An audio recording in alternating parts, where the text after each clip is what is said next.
আমি দলীয় রাজনীতি করি না। দল আমার একটা শক্তির জায়গা।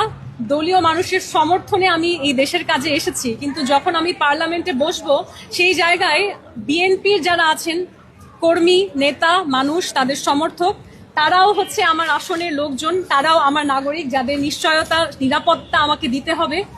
যারা হচ্ছে জামাত করেন কিংবা অন্য কোনো গণসংহতিতে আছেন, ওয়ার্কার্স পার্টিতে আছেন, যেই রাজনৈতিক দলেই আছেন কিংবা যেই মার্কা নিয়ে নির্বাচন করেছেন, প্রত্যেকটা মানুষকে আমার সম্মান করতে হবে।